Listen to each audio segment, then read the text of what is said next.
Right guys, welcome down to Finch Friday, your weekly golf Q&A. Sound like a radio host. And welcome down to Finch Friday, your weekly golf Q&A, and a word from our sponsors, cup of coffee in the morning.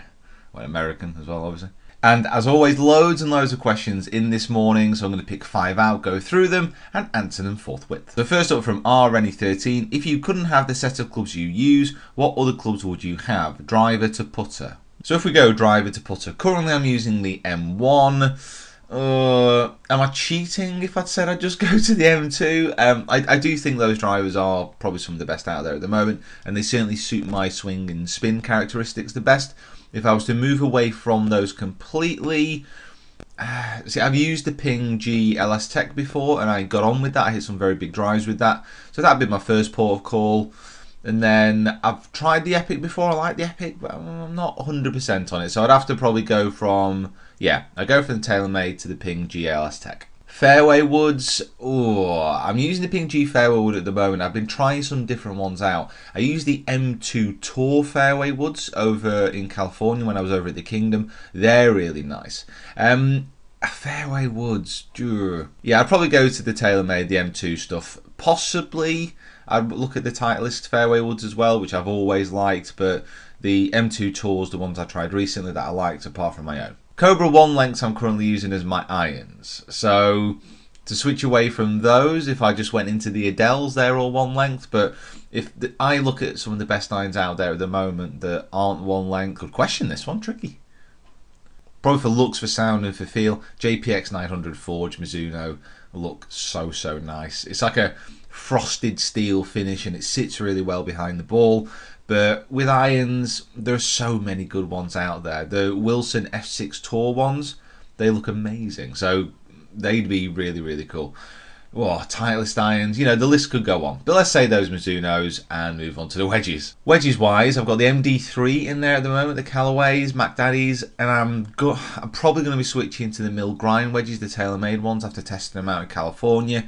So if I take those two out of the equation, it's got to be a Cleveland, I would have thought. I mean, they're still probably the wedge leaders. I'm not sure about market share, but certainly as far as quality of product, Cleveland is still up there. Actually, no, scratch that.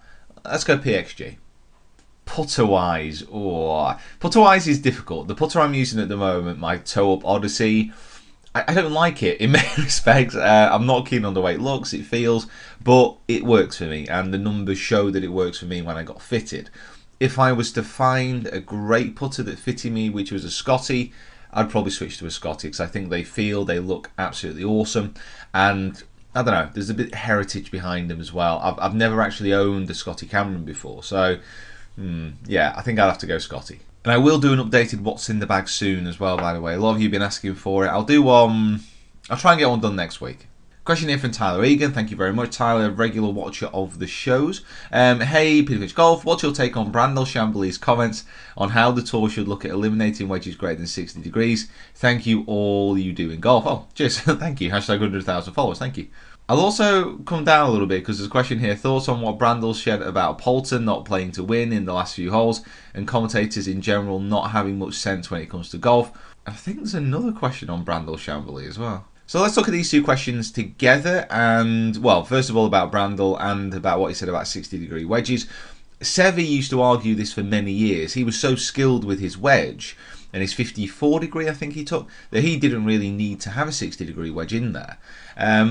So he was arguing for many years that having a high lofted wedge takes some of the skill element and some of the difficulty out of shots around the greens. In many respects, golf is so hard. It's such a hard game, and the 60-degree wedge, when used properly, and bear in mind people don't use it properly all the time, it can be a fantastic weapon. And I don't think it should be taken away from people if it's making this game a little bit easier. If it's just an argument on the tour level, you can go at it, these guys know how to use their 60-degree wedge, they can use it very well, but it's also exciting to watch. You want to see people be able to get up and down from tough situations. I don't like the idea that golf should be made a game which is so hard that people won't break par, as in, if breaking par is a bad thing. It just doesn't make sense to me. So no, I don't think 60-degree wedges should go. I think they should be here, and you can have whatever degree club you want if you feel that it suits your game and if you feel that it makes you play better. I'm going out to buy a 68-degree wedge right now. So on to Chamblee's comments about Poulter. I don't know. I mean, I think it may have been based on the fact that certainly on 17, Poulter hit into the centre of the green, when if he'd have gone for it and hold the port, he could have been right up there. But at the end of the day, for that score to be in from Kim and from Poulter to be getting up there with him, and you saw from that day how tough the conditions were. To get a good round in final round, it was not easy. You weren't guaranteed to shoot under par, even if you were one of the best players in the world. So, no, I think that's pretty ridiculous. And I don't know, it had a tone of bitterness to it when he made those comments. So I don't know if there's something in the past. Certainly when you saw Poulter start tweeting about how it was sad that Chamblee blocked him, Chamblee actually came back and said, very weird comment, let me find it. So the whole Twitter fallout was Poulter basically tweeting a picture of the fact that Brandel Chamblee had blocked him. And then Chamblee came back and said, for the record, I blocked IGP many years ago, not last night, and I enjoy his golf, cool swing, good player, usually fun to watch, cheers. So we didn't block him the night that he made a comment calling Chamblee out. He blocked him a while ago, many years ago, but he's cool swing, good player, usually fun to watch, cheers. So there's obviously a bit of history there. There's a bee in Chamblee's bonnet about it, and to be honest, I was just happy to see Poulter back up there. He makes the most out of adverse situations, there's no doubt about that.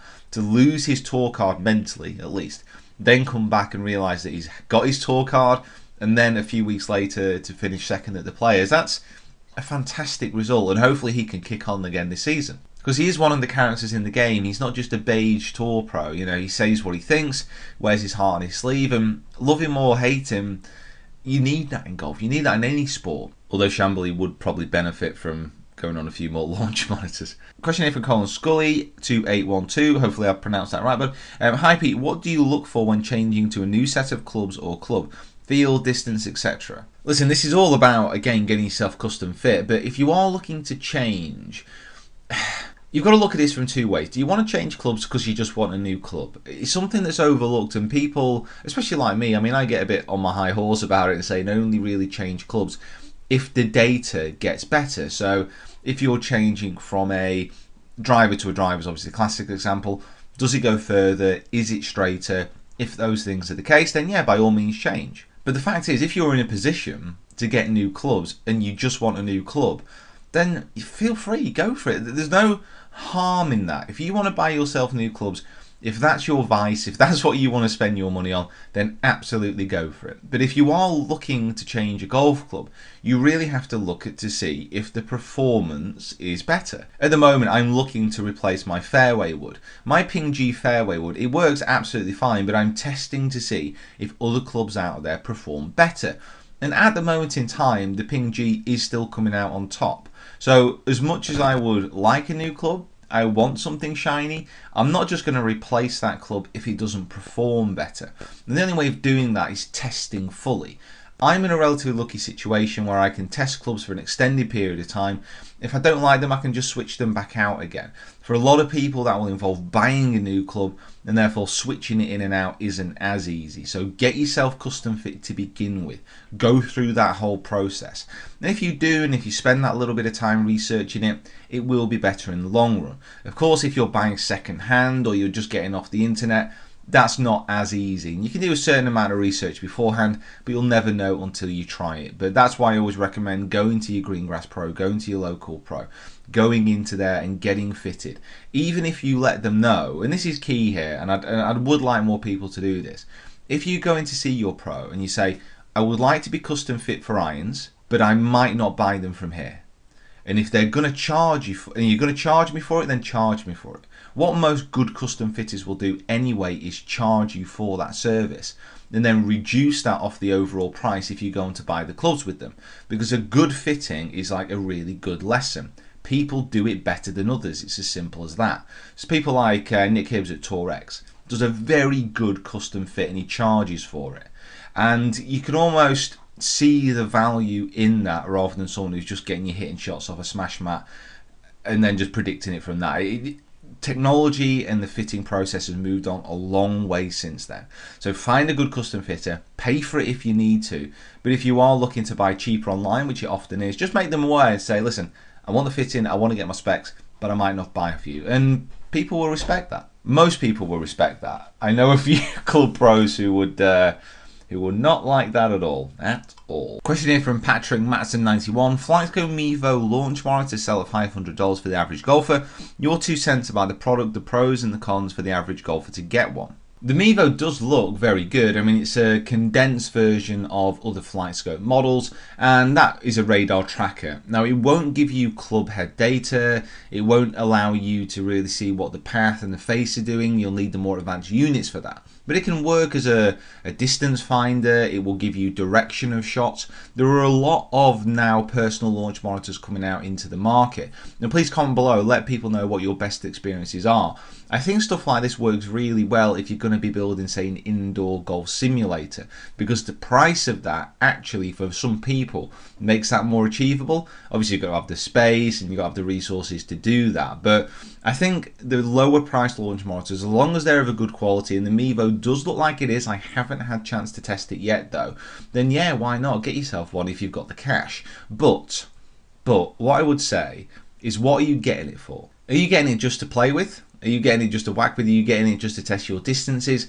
Or are you getting it to try and improve your game? Because often you can spend that $500 much more effectively by getting 5, 10 lessons, whatever it may be, off a good golf instructor. If you use that money to go to an instructor who already has a launch monitor, a more advanced launch monitor as well, and knows how to use it, and knows how to apply that knowledge to your game, surely that would be better money well spent if you are just using it to improve. But if you're doing it to get yourself a simulator, to get yourself something to play with at the driving range, then yeah, it looks like a good piece of kit. But there are a lot out there at this moment in time. The launch monitor technology, I don't think it's quite reached its peak. I'd say in a couple of years, that's when we're going to get a really fantastic look at all the very best models out there.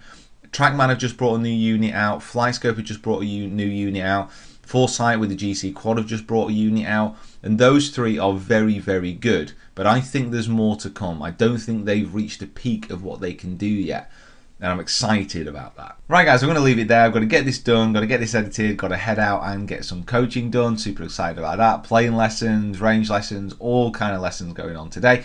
So make sure you subscribe to the channel. Follow me on my other social media platforms as well. I'll see you down here next time. Some really exciting stuff happening next week as well. So from Monday, myself and Rick are going to be down south for a few days, making some pretty good videos. Stay tuned. Right, see you next time.